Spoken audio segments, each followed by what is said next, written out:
Hey listen, we got some things that we gotta discuss. How we can affect the system and make it better for us. But first, we gotta start with the man in the mirror. Open your third eye and the vision's gonna be much clearer. We are revolutionary. We are visionary. And we stand resolute on those who pollute the minds of many. Revolutionary. We are visionary. And we stand resolute on those who pollute the minds of many. This is the Revolutionary Social Work Podcast, y'all. Welcome to another episode of the Revolutionary Social Work Podcast. I'm one of your hosts, Ace. I'm your other host, Alicia. And I think we're on episode 15, and we're very fortunate to be blessed with the presence of Ukumbwa Sauti. How are you this morning, my friend? Doing okay. Yeah. And it's afternoon in the land of the Massachusetts and Wampanoag, Pequot, Nipmuc. But yes, it's great. Yeah, great to be with you. And thank you so much for having me. Really appreciate it. Yeah, we've been looking forward to this conversation. For those of you that haven't caught up with the other podcast, The Critical Social Worker, we had Ukumbwa on, I don't know, a couple weeks ago or a month ago or so. I have a lot of things I want to talk about and to follow up on things that have happened since our last conversations on DEI and all of that stuff. But Alicia had some things she wanted to talk about, and so I figure we should start with you, and then we can follow up with that other stuff a little bit later. Yeah, sounds good.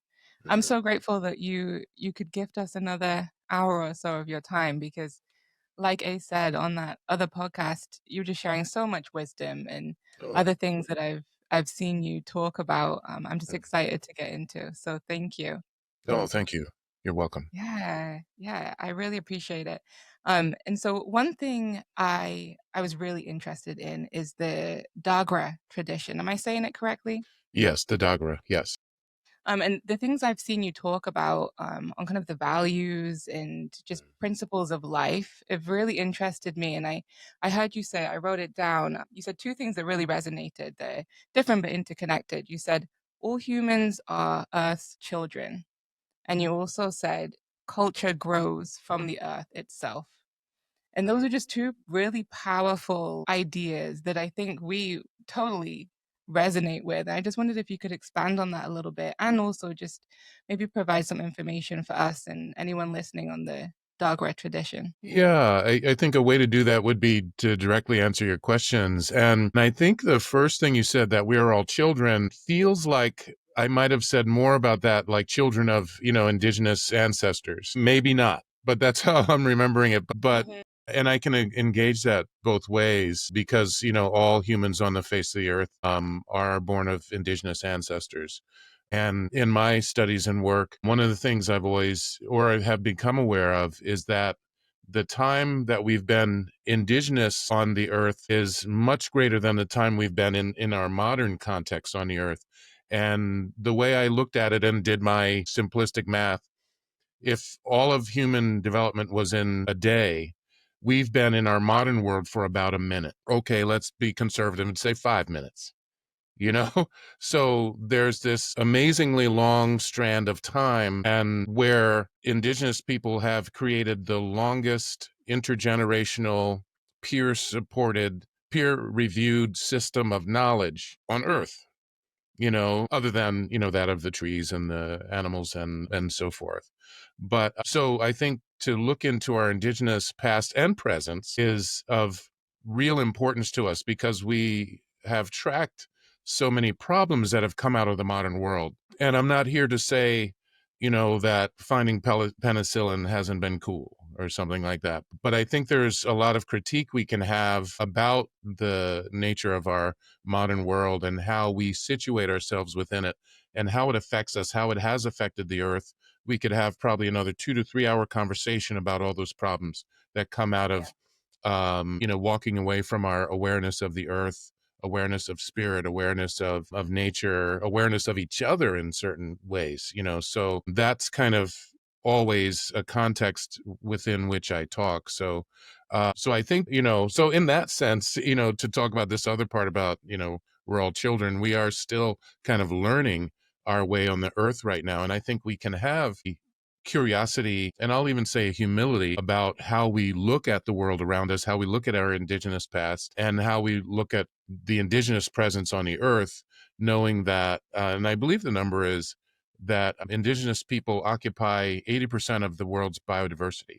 So we understand that now, that the struggles of indigenous people has a direct effect on our futures, and how actually when we look in a child's eyes, and let me tell you, I've been, like, so many times I've been bumped by, checking out a child who's checking me out, like on the train or the bus.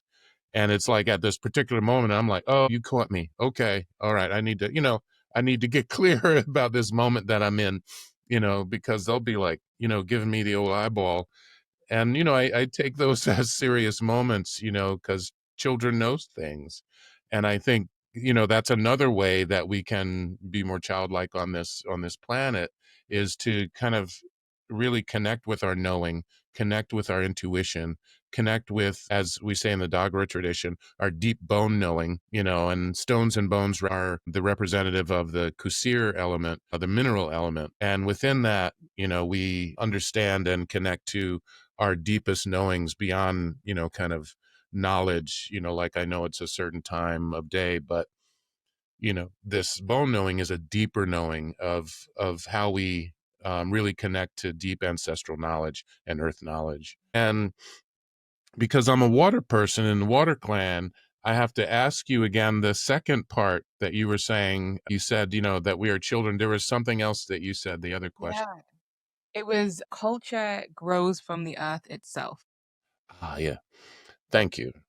Yeah. And it's why the cultures we see across the earth have similarities but differences. There is no reason why the Dagara in what we now know as Burkina Faso and northern Ghana would have like 200 words for snow. No reason whatsoever. Right. And so the Inuit have, I believe, has like 200 words for snow. And that's just one example of why, of how, our cultures grow from where we are. They grow in place. Our understandings of deity, of spirit, grows from the earth, from nature, from the trees, from the animals, and how we relate to them, how they relate to us, the learnings we get from them. As far as I know, all the cultures I have studied and looked into have that understanding, like the Sami people, the indigenous, some of the indigenous people of Europe, have a deep connection to the forest and also to caribou. So their spiritual life is informed by that. Their scientific life is informed by that. The Inuits' scientific life is informed by their relationship to snow. The Dagara have, a scientific and a spiritual life informed by a relationship to the earth and to, the waters and nature as it exists and has existed. And that is, because we are a part of nature, because we are a part of the earth, we're also born of it. And the Dagara consider, the earth element, Timbalu and Tingan, the female and, and or the masculine, feminine and the masculine expressions of that, to be part and parcel of our own body. Like it represents home, but also our body's home. So, it helps us understand who we are, how we see the world. And, particularly from the Dagara cosmology, it gives us a lens through which to understand the world around us and inside of us. So again, coming from that place, we understand certain things about the world.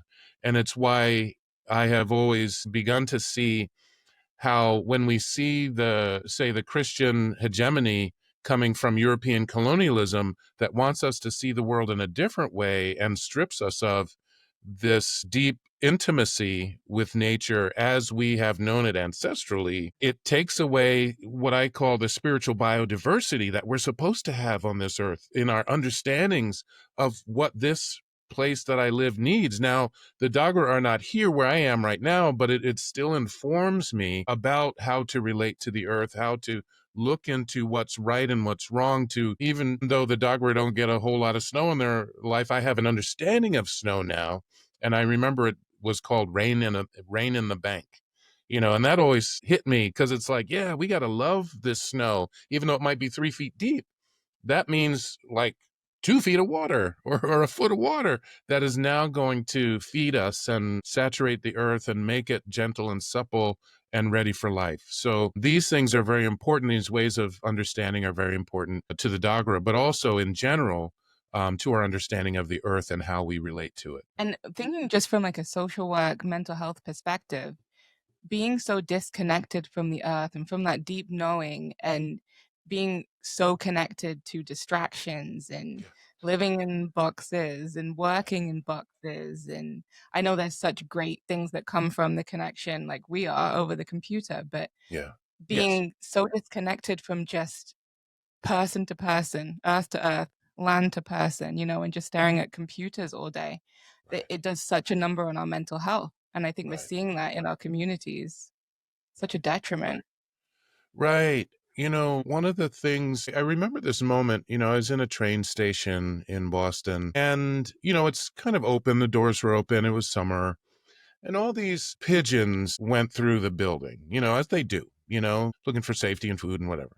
And I just remember that there was this bunch of young people and they screamed and they kind of ran and ducked and things like that. And I understand why any of us might do that. We don't want to get hit, by a pigeon in the head. But what it also did was say that possibly those young people did not understand the nature of those birds. We kind of think about some animals, oh, they're dirty pigeons or dirty seagulls, they're rats of the sky and things like that. But we don't understand why they're there, or the beauty of their being, or that we can learn so much from them. We're repelled by it a lot of times, and I might have said, at a previous time with you all that one of my in many of my classes, I would take them outside. And there's always this memory of, and I would always look for excuse. And there's always good excuses to take students outside in my book. So I did. And I remember, I always invite them to take off their shoes to have a relationship with the earth. And I do that first. And they don't have to do it. That's fine. But I remember one person saying, yeah, well, my feet are going to get wet. And I said, well, yeah, that might happen. And yay for that. We're able to touch the thing that we're trying to protect ourselves from. Not only are we separated from the earth by the nature of our shoes and concrete and things like that, and, we don't want to get dirty, but some of our healing comes from getting dirty. And, therapists now and some scientists and psychologists are saying, oh, we should go forest bathing, and earthing. There's a book called Earthing about the benefits of our feet touching the earth. Or, wearing non-insulating shoes like wool or animal skins or something like that, moccasins, if you will, that allows the energy from the earth to come into our body and to be the healing that it has always been. So, part of our challenge is to first of all know that these are not new ideas. These are old ideas, that the modern world and the European colonial world said, oh, these are bad ways of being. That's non-scientific. That's not this. It's not clean. It's not godly. It's not all that kind of stuff. But as we become curious and as we study and as we feel the earth around us and the energies around us, we understand that not only, yes, are they old ways of being and good ways of being, still good ways of being, but they are definitely healing for us in many of the things that we've come to find as problems, like you're saying, the disconnect from earth that we have through media, and yay, that we have Zoom. But, there's a balance that we need to have, and there's a connection that we need to have to earth and the cosmological elements that helps us to be fully human in all the, in all the spaces that we can be. Yeah, it really does.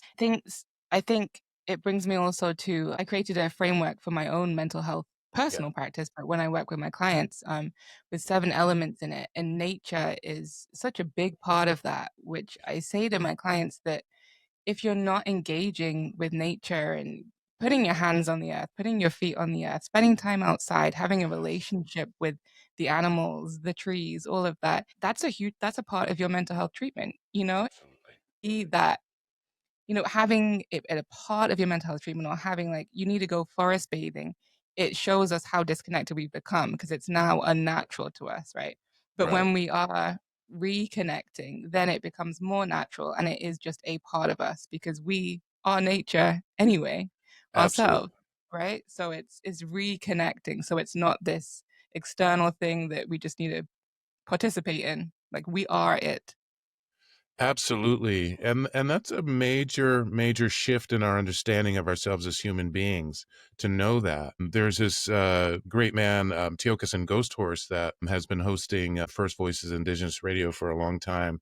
And I've had the honor and opportunity to talk with him on his show. And he informed me, he's a Lakota brother, and had said that that we shouldn't necessarily have peace on earth, but peace with earth.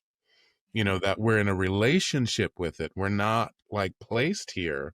We are of it, you know? So, and that was pretty profound for me. And not that I wasn't sort of on my way there, but I so appreciated him saying that in the way he said it. And it's like, oh, yeah, these tweaks of language are often very helpful to us. And that's why our ability to heal is partly, and even to be politically aware is part of, because I think those are connected, but is to be able to listen and to be able to feel and to be able to take in things, whether it be from nature, whether it be from other people around us, or the productive elements that we are involved in at any given point, and how it makes sense or doesn't make sense, and how we feel about it, is important information.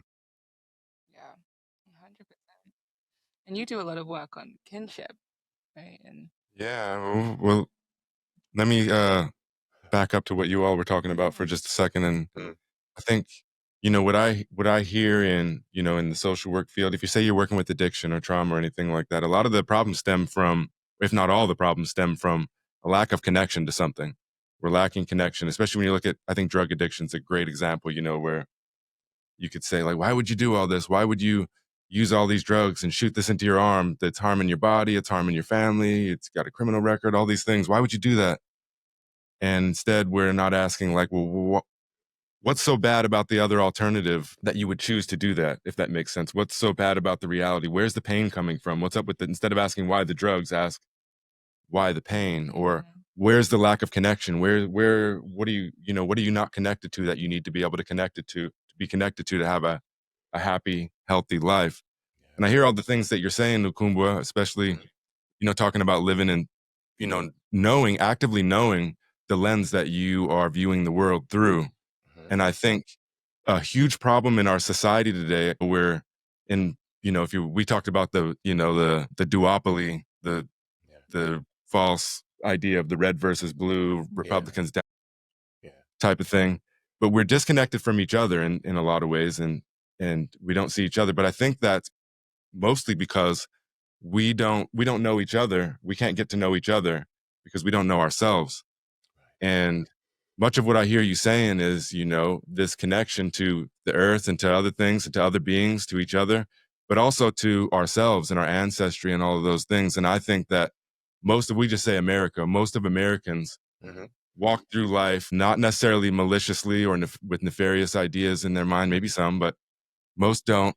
But they've never even considered the idea of what lens they see the world through. And so they don't realize what the lens that they're operating from is from this, the advertisements that they see, that's exactly the way that somebody else wants to manipulate them into seeing the world, which divides us and all of that. And I just wanted to say that I appreciate you and the way that you talk about things. And, Thank you. As somebody who's been exploring my, who I am and my relationship and my connection in all of these regards, it's just really a blessing for me to be able to listen to someone like you and kind of who is able to unfold some of these ideas or thoughts that I have in a way that I haven't been able to, give me another lens that's similar, but a little different, that allows me to interpret the world that I'm in, because no matter how much I try and how much I reflect and move forward, I always still feel a little bit lost sometimes in the world. And I think when I listen to you or someone like you that's speaking the way that you are,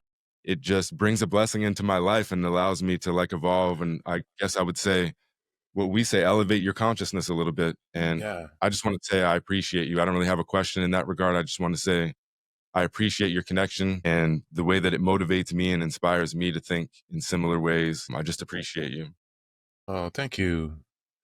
Thank you. If I may, in a moment, I'd be remiss if I didn't mention the Dagara connection to ancestors. And it's, we always touch in with the ancestors before we do anything major. Sometimes just, anytime we eat, we, leave some food for the ancestors. So that's maybe 1 to 3 times a day or whatever that is.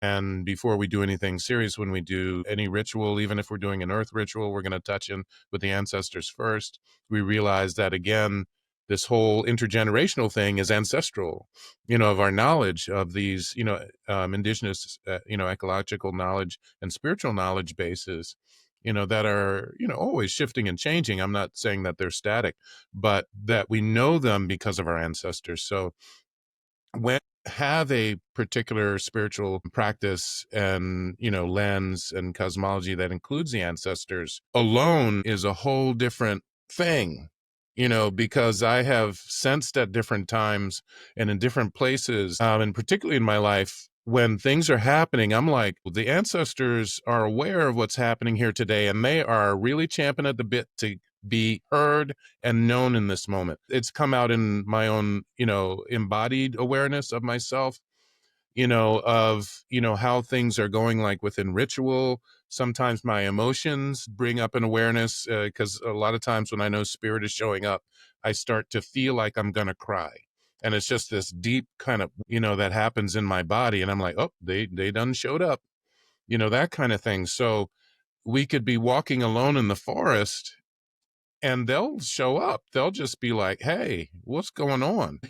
And, please say our names. They are always interested in our welfare because they lived for us, as, a number of indigenous peoples from, North America, from Turtle Island say, they look 7 generations ahead, any decision they make, because they know 7 generations ahead is what comes after us. And if we're not thinking that way, we're not thinking fully about our place in the world and that we will be ancestors at some point, and so we have to carry ourselves with a intention for wisdom and knowing that helps our children's children's children's children still be here, if we think this place has any value. And if we even take a minute to look at it, we're like, oh, yeah, we got to be a part of this. We have to be with Earth and not just on Earth.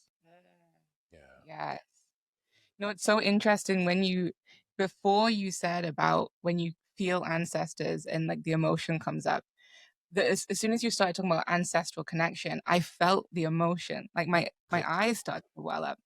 And I think because it reminded me of, I did a recent breathwork class or group with a bunch of people in Girdwood, and very powerful. And I always have a challenge connecting with my ancestral past, because for Ace, he's been able to look at ancestry and find generations back quite far, and my family have had quite a difficult time trying to find that, and so I'm always like yearning for it. But I did this breathwork practice, and I went so deep in this meditative state, and I felt myself. I was in the center of this circle, and I felt females just all around me, just Absolutely. elders all around me, just holding me. And it makes me feel emotional now thinking about it. But Absolutely. when you go into that state and you feel the spirit and the ancestors, they're there, And so what I've been yearning for, but I may not be able to find a picture or find a name, but Right. they're there,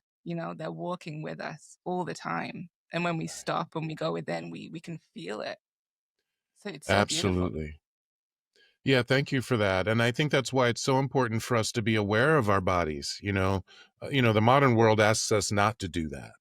It's even been said, the way we control temperature in our buildings. And yeah, yay, that we can have 68 degrees when it's 10 degrees outside Fahrenheit, so that's cool. But we control everything so much, or the system controls things so much, that we're not even aware of the power of being cold, or the power of being hot, or the power of being wet, or of of feeling our emotions in such a way that our ancestors can show up to us. And when they do, that we like, yeah, that's you.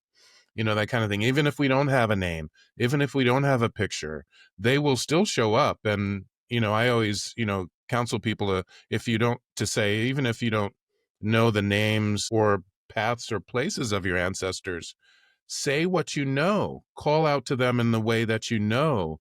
My ancestors, who I think came from such and such, I could just say Africa. Yeah, it's a big place, but they know, I started to, pray to my ancestors very remedially in Kiswahili. And sometimes I'm like, wait a minute, but they didn't know Kiswahili. And I was like, but that's not the point. The point isn't the words. They can translate because they're coming from the heart space. They're not coming from, well, I learned English, so let me translate. They're not doing that. They already felt us, before we knew they were feeling us.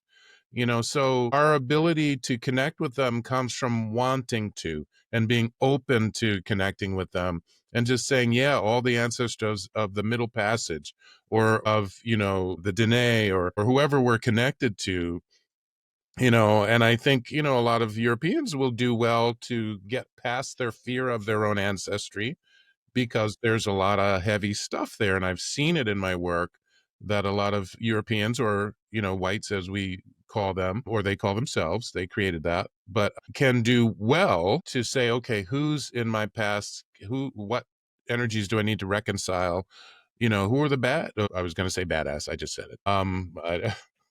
I don't know if you need to bleep that out, but who are those ancestors that I can connect to that are going to help lead me into my own healing as a person who is, defined as white in this world. And also for African people to say, yeah, who are the ones that I can begin to trust? They may be way, way back.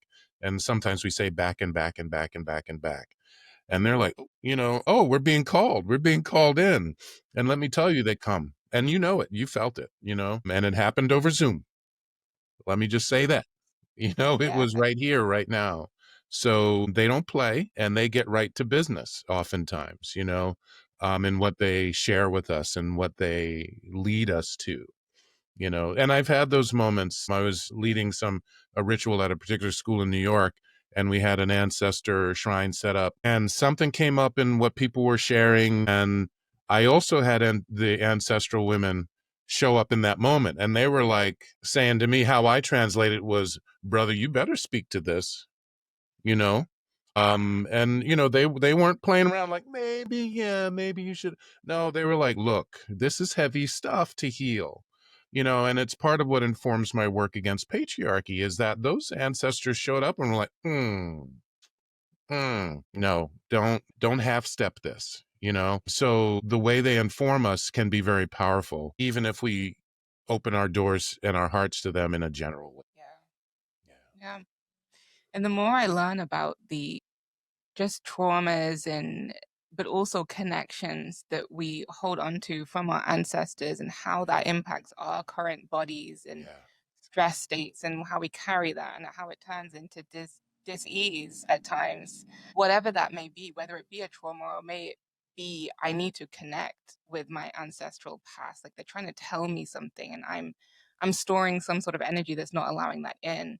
And just the more and more that I learn about that and work through how to heal that and use your breath and use the reconnection to nature, it's so powerful. And I think the medical system really, it turns us away from that and it disconnects us from it. But this is why I love these conversations, because it reminds us and reminds everybody that's listening that we have all these powers within us and around us guiding us on this path, but we have to disconnect from the distractions and from the systems that intentionally taking us away from our natural wisdom. So again, appreciate everything you're sharing and bringing up for us today.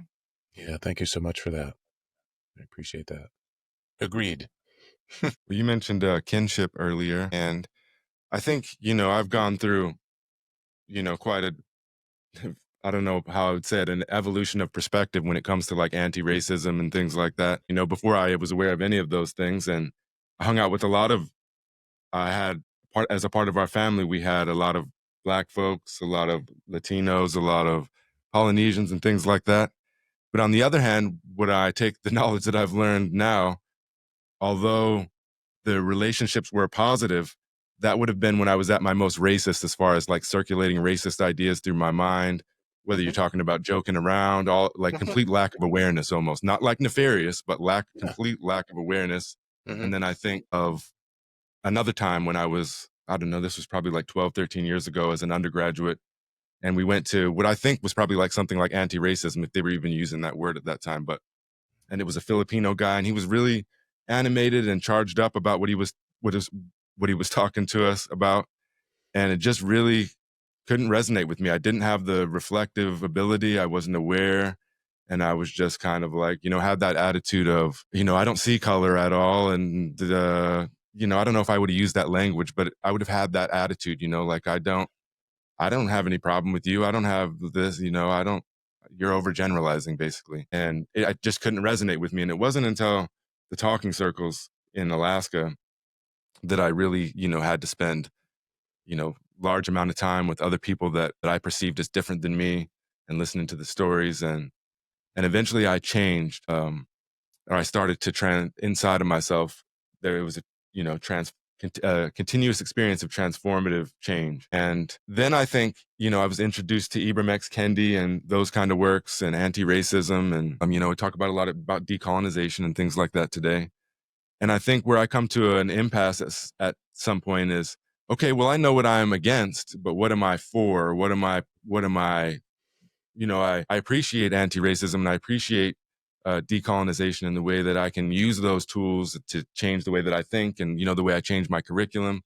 But then I'm always thinking, I need some language and some ideas about what actually am I for? So I'm against racism, but what am I for? And a word that has just seemed to place itself in my path, how the world, the universe fortuitously does this to us sometimes, puts a person in front of me over and over and over again. And the term is kinship. And I've really embraced it over the last couple of years. And I'm still evolving on what that means to me, because there's, direct kinship via blood and marriage and all of that stuff. And then, you could talk about, Hawaii is a good example of ohana and kinship extended beyond the family. And then you could go further and you could say, I feel kinship with somebody I view as completely different than me, with different politics, different everything. You could extend it further to the animal world. You could have kinship with Mother Earth. And I think a lot of folks would say, if we looked at the Mother Earth as our kin, then we would treat her differently, and we wouldn't abuse her the way that we do. Absolutely. But I've really been trying to embrace the value of kinship in almost all aspects. And it can be challenging at times. And like I said, there's different perspectives on it. But I was wondering if you could add any perspective on, what you think about that term, or the idea, or the value of kinship. Yeah, what it brings up in me is the term relationality, and relationships, and I think kinship really says it in a really good way also. I think that's a great word, where we start to understand, just like you said, that we are in relationship to the waters, we are in relationship to the earth, and it's been said by many, what happens to the earth happens to us. Why is that? Because we are of it. We also depend on it. And, I always push back against what I perceive and have experienced as being mainly European bridge white people saying, oh, humans were just not on the earth, everything would be fine. And that's not necessarily in an indigenous context, because in indigenous context, we look at how we as humans are part and parcel of the earth processes. When after a lot of people could get out of their colonial mindset about what happened here on Turtle Island, they were like, wait a minute, these indigenous people were not just living out, naked in the woods and running around, unaware of things. They were actually gardening the environments. They're actually working with the environments to create not only systems that helped humans to be there, but were also very healing and grounding for all the animals and plants in the area. So there was a relational nature to how we, they were connected to nature and the earth and the elements and to animals, and each other. One of the things that the Dagara cosmology offers the Dagara, the 5 elements, which are fire, water, earth, mineral, and nature, is that it helps us not only understand the energies that are within us, because we can through our numerological study and just spiritual work, we understand what energies are, kind of in balance or not in balance inside of ourselves. But it also helps us to do what I'll just call systems analysis.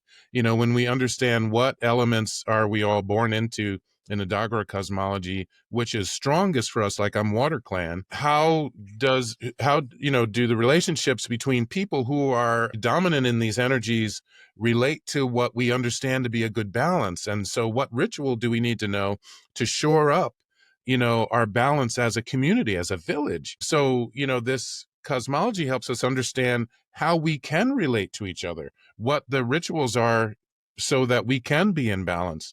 There's rituals to help balance, the masculine and feminine. There are rituals to help us, go deeper, literally into connection with the earth or with the waters, and to understand them so that they can heal us, and that we can also be healing in relationship to them, so that we can change our relationship. And I remember the indigenous people here on Turtle Island, kind of pushing back to, the European environmentalist language, that said, oh, we're saving the earth. And many of them very clearly said, no, we're just protecting. We're protectors. We're here with the earth to protect its balance and to be part of that. We're going to sing songs, do dances, do, our scientific understandings of it will inform us to how we should be in relationship with it. So, this connection, to the earth and how we relate to it is very key. And I would say to how we survive on it, but also when we start to look at climate change and who gets affected first by climate change, many times it's indigenous people, because they're living, much more in close relationship to the earth and those energies. But these cosmologies, and that's what we talk about, how we talk about it in the West with the Dagara work, as Malodoma Some and Sabonfu Some shared with us from back home, we can begin to see how our relationships bring us to a deeper level of kinship, with each other and with nature, to understand what it is. Even when, say, Boston is getting pummeled by snowfall, there's a place I can go to and say, yeah, I know it's hard for people who might be disabled, or older, or, less physically empowered, or less supported by the state in just shoveling them out. There's that, so we know that those things happen, and there's politics and weather, of course, and how we deal with it. But that I can look at that depth of snow and say, wow, what a gift that is. What a gift that is. And how I even relate to shoveling it or pushing it changes, and just being in gratitude as I have a relationship with it. Yes, we know there's been tremendous cataclysms, like I was in New Orleans 2 years after Hurricane Katrina, and I had some really deep spiritual, conversations with some people there that do spiritual work and some that don't, about the relationship of high winds, of water, of flooding, to cleansing and healing, and what the earth needed. And that part of our surviving that is understanding what the earth and the winds and the changes are going to do, because there's these stories of, tsunamis in particular, I think in Asia, the coastal lines in Asia, they say, well, the animals have left. Something's about to happen. The animals went high to the high ground, the ones that we normally see. And to have an awareness of the earth and nature helps us see that that's happening. We can't always wait on Doppler radar to tell us what to do. It's like, oh, the birds are gone. Okay, we better check into that, into their wisdom, and say, oops, yeah, we better, hightail it out of here too, because something's about to happen. So there's a lot of ways that this kinship is survivalist. It helps us just have a good relationship, even when it's difficult to be with these elements, and to understand that they're here for the healing of all that is, as I like to call it from time to time, and help us understand how we can connect with those changes. And I call high winds, or even breezes, the winds of change, the ancestor winds. So whenever the wind blows, I remind myself to listen. What's going on? What are they trying to tell me? So to have these awarenesses helps us be in better relationship, that makes kinship active. It makes it a verb, kind of, like I'm going to try to be in relationship all the time, no matter where I'm going, and how, I show up in different spaces. I like that, it being a verb, active, because kind of what you're saying of like, what am I for? Like, what is the action that I can do? Because I think sometimes we have all these ideas and this energy that we want to do something with. And so, yeah, for it to be a verb, there's something to do. It's Yeah. an active thing to be in kinship with people, land, animals, the earth, all of that. Yeah. I think embracing kinship also is in somewhat of alignment with, say, cultural humility, where something that bothers me about, say, the field of social work and other, the type of fields of work is that they utilize competencies. And I'm not saying competencies are always bad, but like when you're talking about cultural competence, it's 100% unattainable. I've spent years among the Inupiaq in up north in Utqiagvik, Barrow, Alaska, and I'm somebody who would have wanted to be competent if that was possible. And there's no way. I mean, I'm not even anywhere in the universe of being competent, if that makes sense. And having, practicing kinship is also comes with humility, I believe, to where, you're realizing that, hey, it's a constant, always learning process forever and ever and ever, learning about myself, learning about the world, learning about the other people that I'm in contact with or around, and I think I've been searching for a way to use kinship in, say, social work to kind of to make a jump, might you say, in that regard, to get away from those kind of competent ways of looking at it, being competent, and looking at, embracing a value of kinship or cultural competence. But in social work right now, we have, social work's obviously going to fall on the left, and they're like, I don't know what percentage. If I could just throw, what do you say, like 85%, probably, if not more, in some situations, they're going to fall to the left. Sometimes that's in a good way, but oftentimes it's an echo chamber type of way, to where, we're virtue signaling and doing all these other things, and then when somebody doesn't agree, then there's not a value of kinship being embraced or placed or embodied. It's this, you got to get in line or get out. And I think that has pushed some people right, especially like white males and other males as well. But other people, it's pushed them. And then the right, as I've been learning more about, the way things operate, and a lot of times the right is embracing them, where feels like the left, especially in a social work thing, is pushing them away. And then, for one, you have people being pushed right, but also you have people that aren't talking, or they're not able to grow because they're not able to make mistakes, and they're not able, in such a way, to learn from their mistakes and have those conversations. And so, I don't know, what do you two think about how can we use like kinship and cultural humility, and, maybe stick with kinship a little bit, but how can we use kinship to kind of bridge that divide and get social workers and others as well, but to look at things a little bit different, and instead of, having such rigid ideas, and when somebody doesn't align instantaneously with that, then we were pushing them away, and instead try to use the a value of kinship to bring people in to a circle, more like, I feel like we're living in boxes sometimes.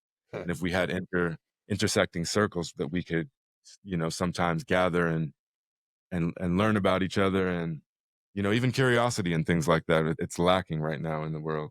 We're using our imagination based on the propaganda that's put out. As you were both talking, I was thinking of like a cultural competency is very, it's closed because it's suggesting that there is an end to get to, right? Whereas this kinship, it feels it's infinite, it's constantly evolving, it's flowing like water, right? It just flows and it changes and it shifts. And I think that's where we need to lean on is developing these ideas and these ways of practicing, especially in social work, where it is this ever flowing, ever evolving, changing landscape, rather than we have to get to this end goal, or you have to agree with this one point and that this is the point, it stops there, right? Where we're trying to be like, well, okay, so this is the point, let's talk about it, let's expand on it, let's bring this in and bring that in. And that's where I see, when you said that about cultural competency and kinship, that's where I see it so it's so different. Kinship is this ever-flowing, evolving, infinite thing, and the cultural competency and the way social work is right now seems so you have to be rigid and finite and agreeing with each other, and it doesn't embrace that evolution and that flowing energy I guess. What do you think, Ukumbwa? Yeah, I agree. I think there's something about, and again, I need to mention the context of European colonialism, of modernity, that suggests that the individual is most important to think about, that it seats us in individualism instead of communalism. So our kinship discussions can be guided by, how did I relate to you? How did you relate to me? Now, that's important. That's absolutely important. But how much is it guided by, what does the community need? You know, like when we think about the South African conception of Ubuntu, which is many times simplified into saying, because I am, because we are, you know, that kind of thing. But that even suggests that our kinship is not just about an individual thing. It's about, how do we relate to each other? How does the work of social work serve the social order? And do we have a conception of the social order that does not include, like, you know, you were saying about, you know, that it includes something that we're working toward, you know, like, so I could say that there's a number of things within the Dagara tradition that helps us understand the kinds of relationships, the kinds of kinship that we're looking for, and that the systems that we will support and recreate or create out of what I, you know, just like to call the ashes of oppression, you know, the ashes of systems that are not serving us or the earth right now, will look and feel a certain way, and that we can design them, you know, based upon that we need to support certain relationships between each other, you know, that are free of racism, that are free of, you know, transphobia, that are free of, you know, patriarchy and misogyny, misogynoir. And I need to say, when I say misogynoir, I need to thank Dr. Moya Bailey, who came up with that term and wrote very deeply on that. And also, I'm just going to mention Demita Frazier, who's local to me, who was part of the Kumbahi River Collective, who did a lot of work around intersectionality, feminist intersectionality, and womanism. So that we can have relationships that are guided by those wisdoms, that are guided by these larger conceptions of how we see the world, so that when we create new systems again and recreate and bring forth again the systems that have already been here, and some are not gone, they're not gone, that we can be informed by these ways of relating to each other that should feel a certain way, that should be a certain way, that take into consideration not only an individualist look at things, more a nuclear family concept, but an extended family concept that is also the entryway into community, that says that this is not about a nuclear understanding of each other or an individualist way of understanding each other. We have to look beyond that and into the communal way of seeing each other, so that our relationships can be informed like nature is informed, you know. You know, that tree that we might decide to hug, and that's a good thing. Let's not laugh at people hugging trees, you know. Hug more true. You know, because they're our partners in respiration, you know. So, like, we should be super buddies with trees. But that the trees also know about the bears, the trees also know about the insects, and the insects know about the wolves, and the, you know, so there's this web, and I call it the world wide web of life, that is constantly at play, you know, and is metaphorically connected to, again, I might have said it before, the mycelium network that connects all the trees, the roots, and the systems of life and energy that we don't see underneath the earth. But there's so much, in many ways, that forest is also in relationship to other things, and it's in relationship to us, you know. So yeah, this conception of kinship has to be this ever expanding awareness. And I think that's one of the things that we need to embrace again, the curiosity of other people. How do they see the world? How do they feel the world? Do they feel it at all? I wondered that about my students. Are you feeling anything here? I still remember the day one of my students was blown away by the fact that their eyes could see 180 degrees and not just 20 at their phone.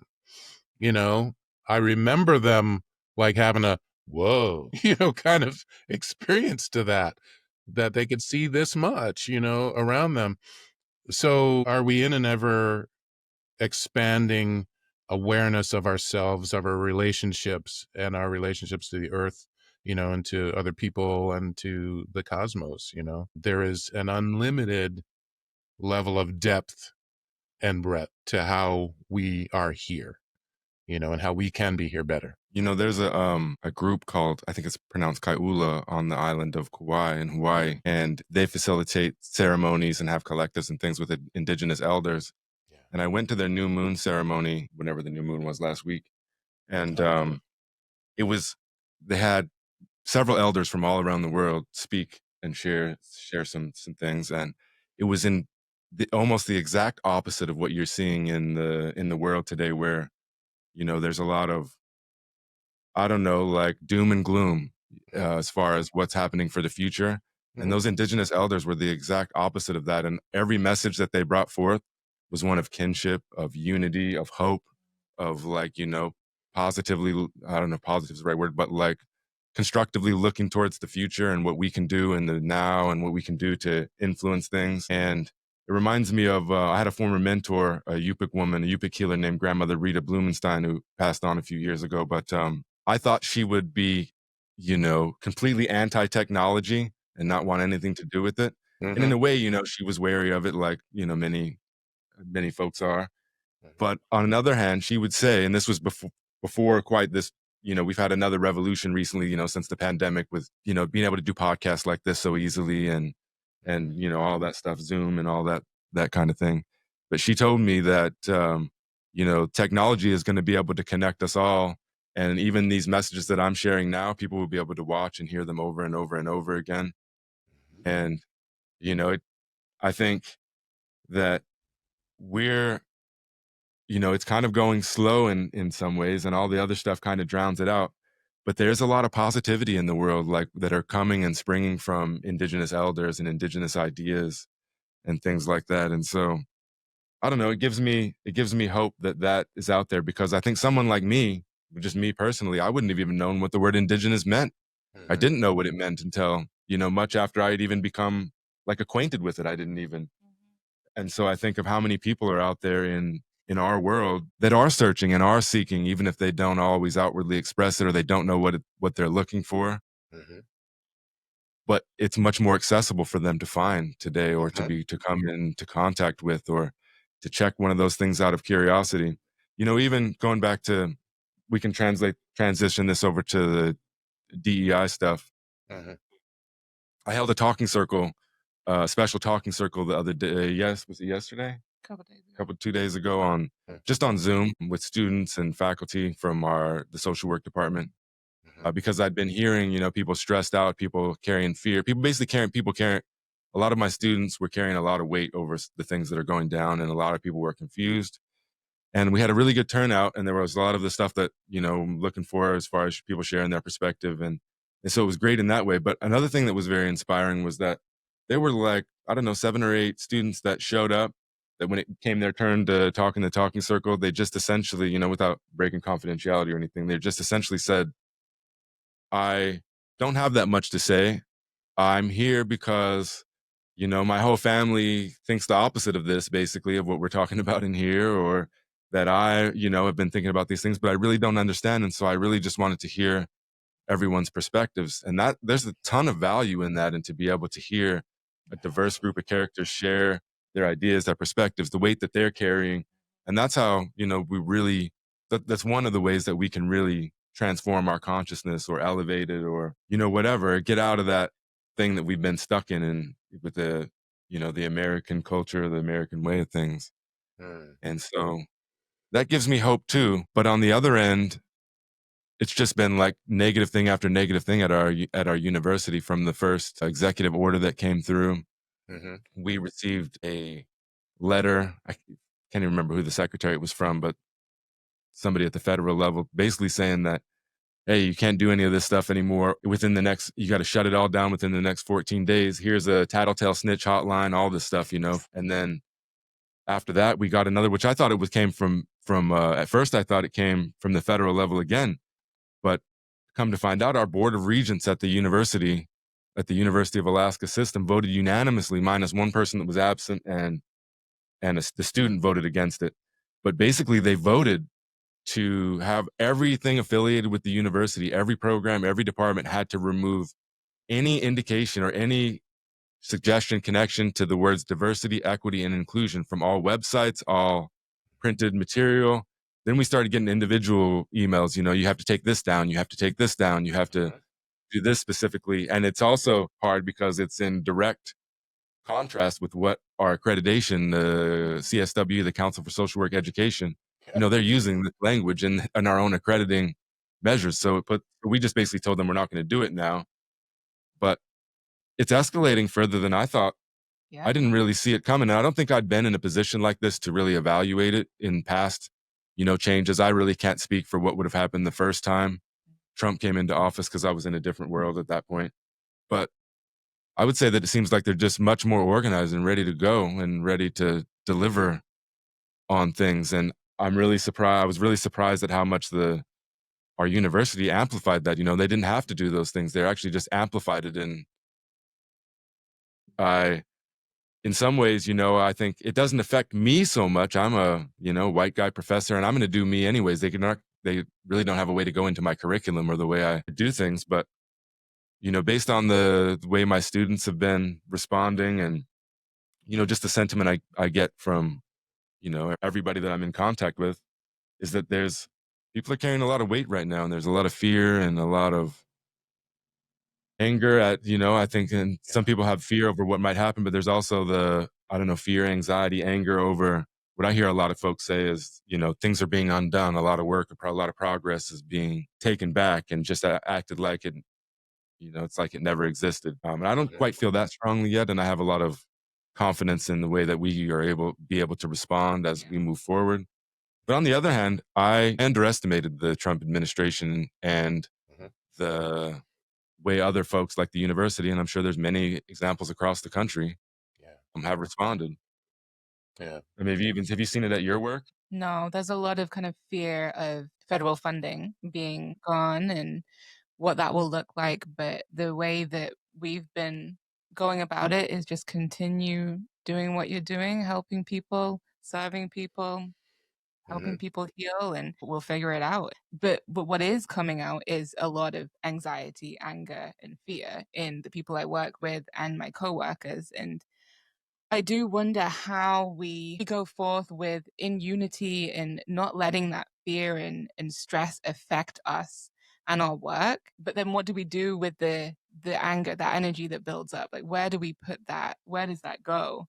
And someone asked me the other day, how do you stay so calm with everything going on? And how do you keep your energy so light, essentially? And I said it's hard. I mean, I have a very deep personal spiritual practice and yoga practice, and that helps a lot, but also being strategic of where my energy goes. Like, what am I consuming from social media, from the news, and how much of that creates this anger and fear? And some of it is valid and some of it is exaggerated and, we unnecessary for us to consume on a daily basis.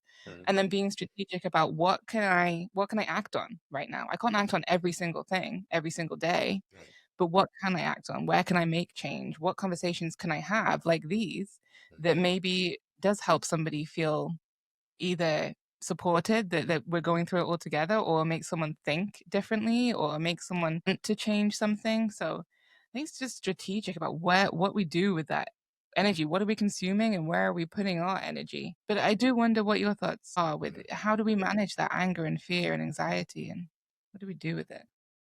Well, one way is just to be aware of what it is. And one of the things I always say to people in different contexts is feet on the ground. Always, as much as we can, have our feet on the ground. And that just means connected to something strong and literally that loves us. The earth loves us. The earth wants every being on its back, on her skin, to have all the things that we need. The earth is abundant. The problems that we have come from people absconding with certain systems that help to distribute the things that we need, whether it be food or materials for housing or whatever it might be. So having our feet on the ground helps us to understand what is and to sense our own bodies, to be aware of our anger, to know where it's coming from, to not be afraid of it, and I think one of the things that we should be wary of us is having people tell us that our anger is too much. Women get told that all the time, particularly Black women, African women, Black people, people of color, BIPOC folk.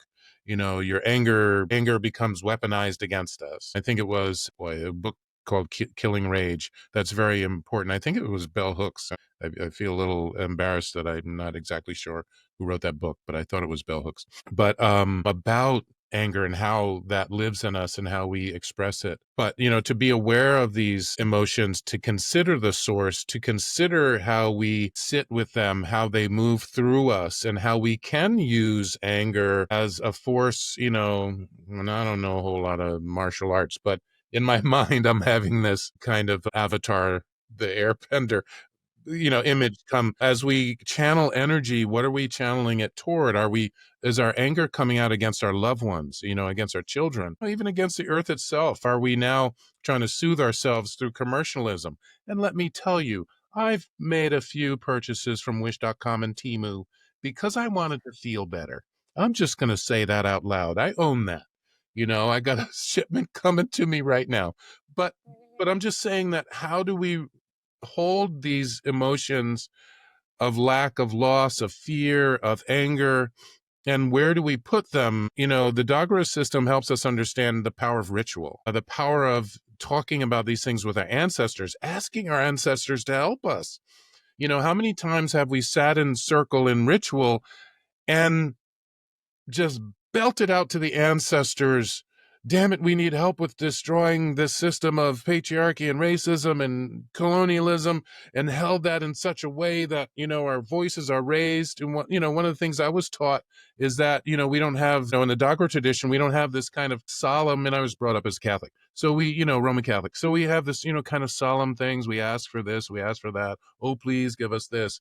But when we relate to our ancestors in the Dagara way, it's like, damn, come on, we need some help with this. Get on it. Where, we don't perceive our dead, our ancestors as being, in, eternal rest. And they're just sitting up somewhere on some cloud, playing some, harp. They are at work.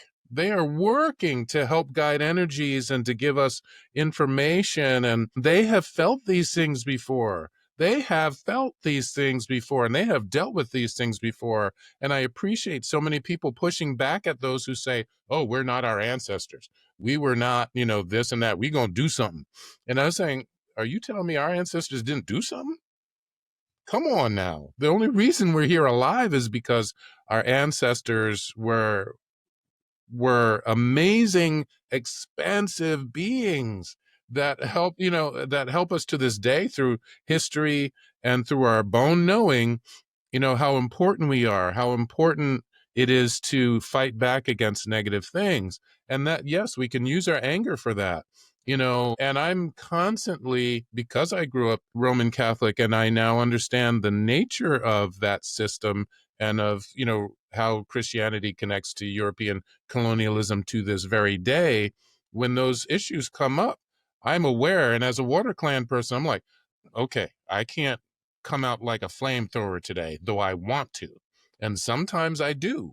I'm like, I will, lay some ideas low, as I hope I can do, and I know my ancestors are behind me on that, because that's something they touched me on. They're like, look, brother, son, great, great, great, great, great grandson, you need to speak to this because, and I've learned to trust myself on this. So there's ways to channel these energies, especially if we understand who we are. And the Dagara cosmology and other indigenous and other systems help us understand who we are and why we're here. And when we know that, we're like, okay, I don't know why I'm coming up with a baseball metaphor, but I'm the dude who throws, because I'm not even a sporty guy, and can tell that by the way I said it. But I'm the curveball guy. I'm the fastball person. I'm the something person. But we all have our way of working in the world that many times within the Dagara cosmology, understanding those energies within us and what, our dominant energy is, helps us to understand how we should relate, what we should do, how we should do it. So that's powerful. That's kind of confirmed by, again, generations and generations and generations of knowing. So when we know why we're here, when we don't go into the distractions or, oh, there's this trend here and, oh, give it a minute, there's going to be another trend of something else, and there's going to be another trend of something else. That's all unconnected from the earth and our ways of knowing. And the reason why feet on the ground is a basic thing that we can do.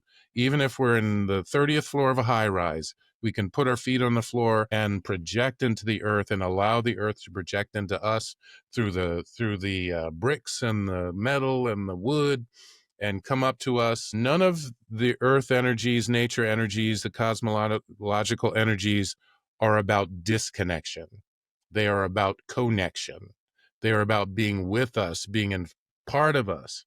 Just like, kinship says when we have a relationship with someone, we are part and parcel of them. The Venn diagram works.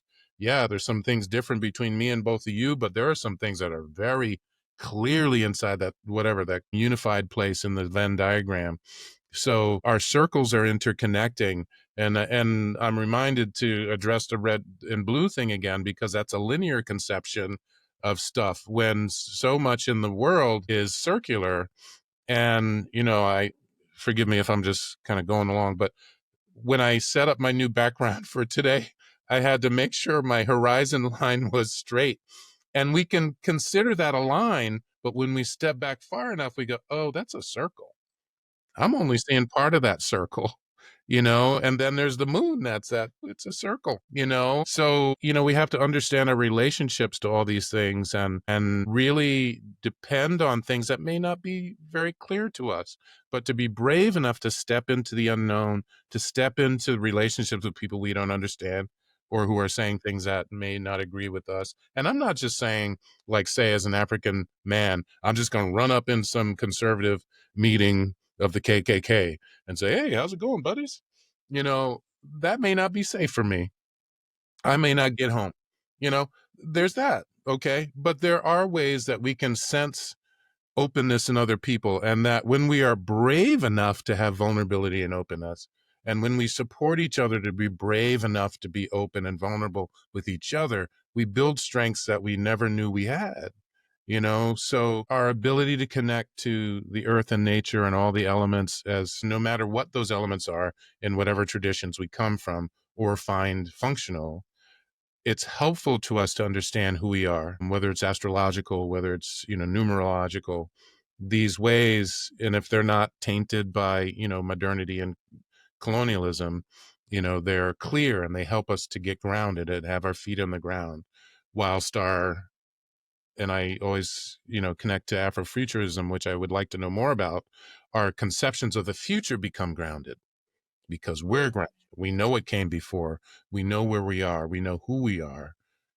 So we have a sense of where that road is ahead of us and which roads not to take and who to bring along with us, which, I don't want to project too much into who I see on the screen, but I appreciate that you show up together, you two. And I don't know you together and I barely know you apart, but I appreciate that you come to this space together in the way that you do, and from what seems like for a while. So there's something there that's beautiful. And I think you're taking each other along a way on this path. So that can be, expanded, of course. And you do it all the time by bringing people into your circle here, into your show to help see how expansive our world can be. And how friendly it can be on the road with you two and with other people, that we can then, kind of have kinship with. Exactly. And we're a good example because we're very different, the yin and to the yang in a lot of ways, in the way that we think and we operate in our life experience and all of that. And it makes me think even back to our conversation on ancestry, where much of my family through the state of Utah ended up there via the Mormons. And they did a really good job at, they truly value genealogy and family and things like that. And so although my family's not directly connected to them anymore, I can go on their family search. I think it's called Family Search. And I can go on there, right? And every time I log up in there, there's more information, more people have put pictures or even like anecdotes and stories and journals. And so I have all this insight into my ancestry I've even got a book from one of my ancestors that I was named after. And and things like that. I have all this to go off of, and it's been very helpful. And then from your side, like, I mean, essentially on one side, you are descending from the whole slave port. And so obviously records are going to be slim. And I think, in a way, it's easy for me to say, well, I have an advantage over you because I have all of these stories and things. And I think that those things are very beneficial and I value them significantly. But then also when I hear you talk about it, it's from a whole new element and you have to start from somewhere else. And so, while I might be imagining a picture, that could also be reductive in some ways, like it could reduce it in some ways because now I'm using one photo from one moment in time to imagine this in such a way. Whereas, you're coming from a much more, I don't know, a foundation of it, a organic place from it. And so I think maybe neither of our experiences are better or worse than the other. They're just different and we have different resources available. But I think in those senses, we learn so much from each other and how we interpret it. And, just again, going back to our life experience and how it's been so different. And I think I've been on a journey for a long time of self-discovery and all of that. But when it was really able to take root for me and I was really able to grow and flower, you might say that the seed was planted a long time ago and that there was some things growing. But when I was able to flower was because of our relationship and because it gave me the permission. I never, on one element, I never had to worry about if I was going to be loved or cared about when I was done with the day or whatever I was doing. I've never had to worry about that. And just that, that feeling of love and belonging allows, significant growth and boosts that. But also the differences that we have has allowed me to it's being with you every day for so long. It's been, and having all these conversations and everything. It's filled a hole that was there. Going back to Grandmother Rita, she said, you can't be WHOLE whole. If you've got a big HOLE in there, you got to find something to fill that with. And I struggled with that for so long. And I think it's still there a little bit, but just the relationship and between us. And then even like having the different podcasts and the students and everything, all the people that I am able to interact with and learn from, and not to mention people that have transitioned on and I have their videos and their books and everything. But I think that's what's essentially helped me to make me whole. And I think going back to what I was saying earlier, I was so disconnected before and it wasn't really my fault, but I had to do so much work to try to reconnect. And if you have very little or no connection at first, right, you got to start with a little bit here, a little bit there, and you become connected. And that connection grows out just like the mycelium network you were mentioning earlier. And then next thing you know, you have a whole web of connections and patterns there that deliver for me all the time. Like work I've did in the past or in the previous or something I learned or something we did before will come back all the time to bless me in the future. And we've even talked about it in the sense of the kind of music or the stuff that you're consuming will come back to you and help you when you need it. Mm-hmm. And I think that, even in line with what you were talking about, ancestors showing up. And I think a lot of that is, if I look back to childhood, I feel those moments. I can remember those moments like viscerally, it's palpable for me if I go back to that time. And it's like the world from very early on is like, nope. Forget about that. Stop listening to that. You need to all the way to where it's evolved, like what you were saying, where your vision is limited to your phone, and maybe before it was a television box, or whatever. But I think I've been able to reconnect with a lot of that and feel confidence in doing so, and have the space and the freedom to sit down and listen to the voice or whatever you want to call it, the innerness that's coming for me. And I just want to say thank you to you. And I'm glad you brought that up. You brought that forward, Ukumbwa, but thank you for that. I believe I would have still had the opportunity to grow, but you really gave me the freedom and the space to be able to really do it on a larger level. And over the last whatever many years it's been almost 10 years. It's allowed me to really evolve into who I think that I've always meant to become. So I appreciate you. And like I said, the conversations that I'm able to have, the people that we're able to connect with, I would have never imagined that people would want to talk to me, or that I would have the opportunity to talk to people like you and, many other folks. And it's a reality for me now. And it's continuously fills up my heart, and even like facilitating the talking circles with with the students, but with my adult students, and the children. But it continuously fills up my heart, which is something that I just lacked during the first half of my life. Yeah. I don't know if the yin to the yang, the experience is similar for you, but Oh, 100%. I mean, I could speak for a very long time on that, and I do appreciate where you bringing this up because, yeah, I think it's different, right? That hole that we had to fill ourselves. But since I met Ace, before that, I did not know who I was at all, and I'm still learning, Yeah. And so the ability to be my authentic self, I wasn't until I met Ace, and so I think that has really opened up so many doors just for me to be able to explore myself, but also my ancestry and the world and just connect on a deeper level. And just, yeah, the fact that we've been able to create this and be able to have conversations with you is just, yeah, it's amazing. Well, and maybe you can talk on this in just a second, Ukumbwa, but like the idea of growth and what I see when I visualize the growth from like when we first met to now, I think a good example of that is like just meditation. So I was on my beginning stages of meditation, but obviously much more advanced than you were. When I had introduced it to her, she couldn't stay awake, like even for like a 15-minute Yeah. thing. She would fall asleep and totally disassociate with what was going on. In anything like that, similar things too, she would disassociate. And now, she's completely overstepped me in that regard. And you epitomize a lot of what I want to continue to integrate into my life. The idea that you wake up every single morning before the sun comes up and you're out there basically practicing your rituals, and that's your personal thing. We have a lot of things we do together, but you do that on your own. And I think it's, as somebody who struggles with that still to this day, I have to add things piece by piece, and I slide back in a hole and get back out of it and descend a little bit further. But you do it every single day, and you are there, and it grounds you and it allows you to operate. You said that somebody asked you recently, like, how do you do all that, and how do you remain so calm and cool and collected during those things? And it just speaks to your level of growth, because you wouldn't even have been able to maintain the consciousness for a short amount of time before. And think about how much hard work you had to put in over those years and how that's manifested itself. And how hard the very first meditation is to get to do and to listen to it. Yeah. And I think that's the point. Like this, everything that we're talking about and the places that we've got to in our lives, it doesn't just happen like that. And it doesn't happen by just sitting back and doing nothing, right? There is work you have to put in. There's intentional energy that you have to put here. And it's not easy. And it's not like a spa day every day. It's things come up when you're meditating and you're like, oh my goodness, I got to deal with that. Like that's some heavy stuff. And so, but yeah, we have to put the work in.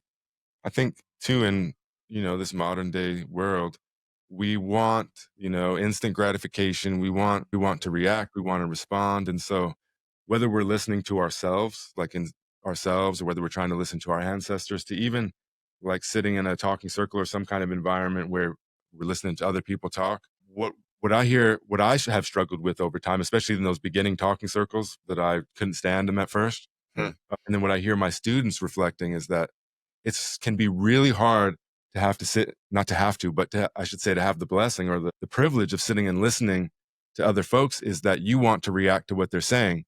I agree or I disagree, and you want to respond each element. And even in this podcast, you all talked for a long time at first, and there were a lot of things I wanted to say. And so it takes a level of humility and patience to just, hey, it's got to unfold this way. It's not my time right now, et cetera, et cetera, et cetera. But I guess what I'm trying to get at is that we have to, I think a big step along the journey of the growth is that ability, right, to be able to listen without any kind of reaction. And it's hard, and it's something that takes practice. But whether I'm listening, whether I'm in some kind of meditative practice, whatever that means, or practicing a ritual, or listening for voices from elsewhere, or you're listening to your neighbor or the person sitting next to you, we want to, the way our culture works right now is everything's like this, the debate. If you were to turn on CNN, right, you'd have whatever that new guy's name is they have on there, the Republican, and I've seen the clips, and he'll just, rebuttal with everything with some, catchy, he sounds good doing it and all that stuff.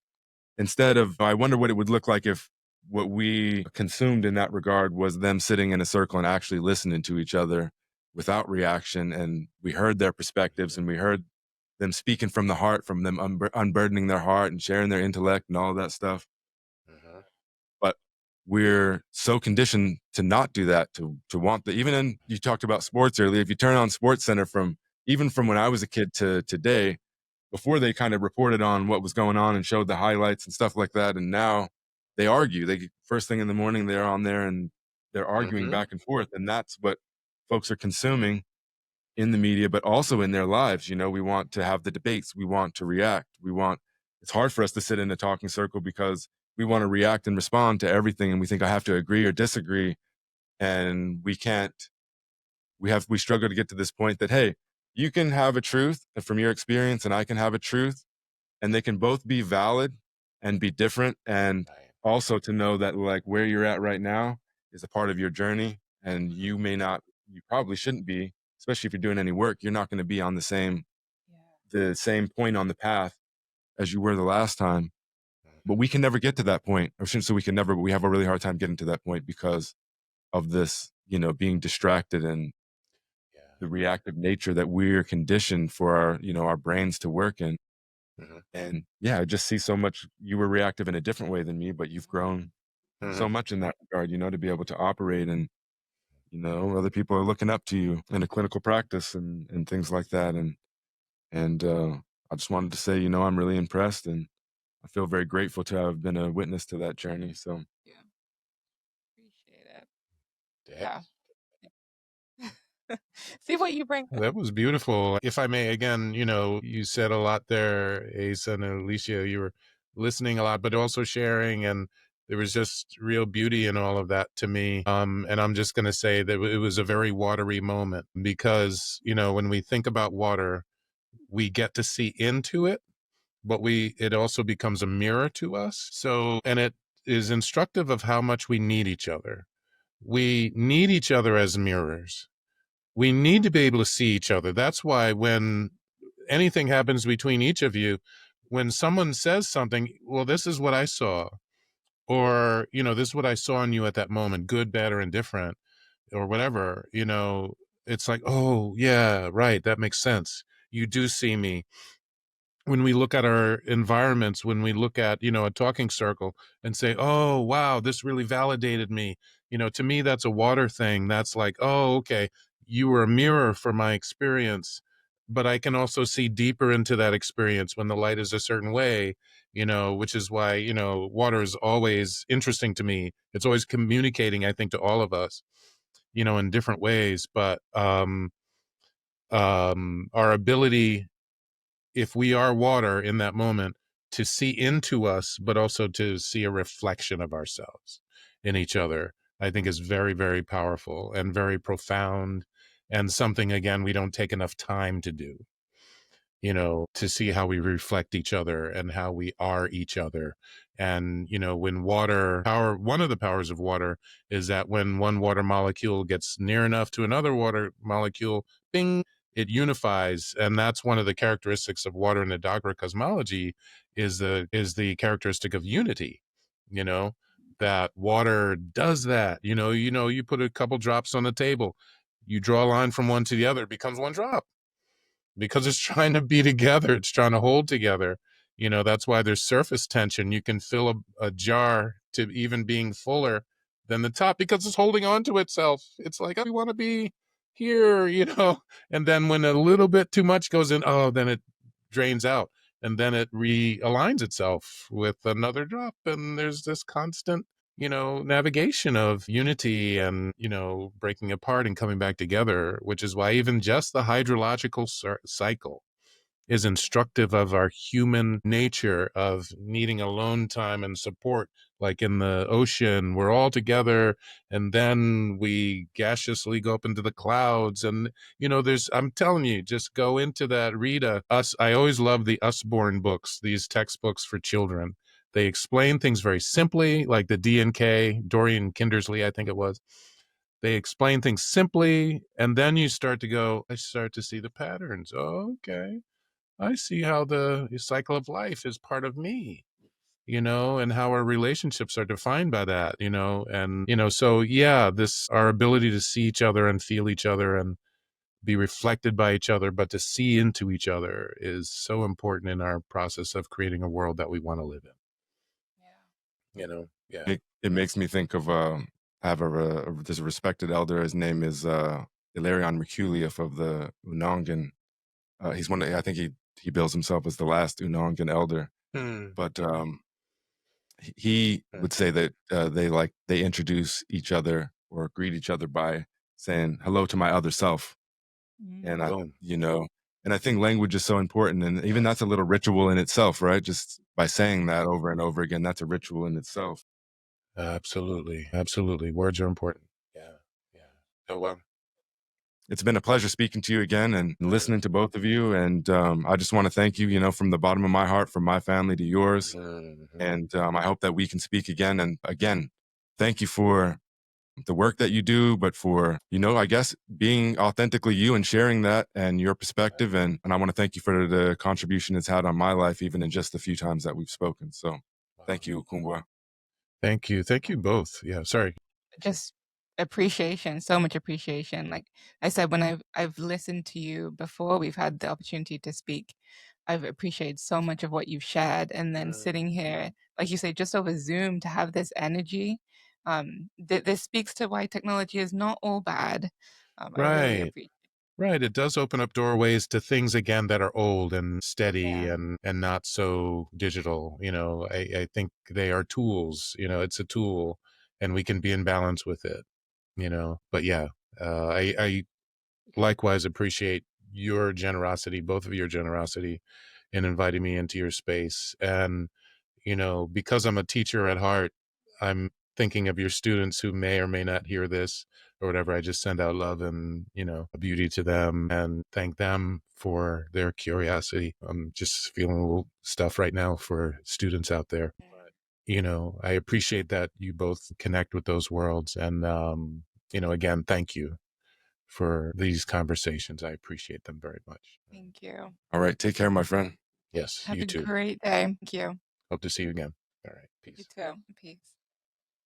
You've been listening to the Revolutionary Social Work Podcast, and we just want to say thank you for your continued support. You can catch us on YouTube, Apple Music, and Spotify. Remember to like and subscribe, and don't forget to share our content with the world. But most of all, never forget to keep being revolutionary. Peace.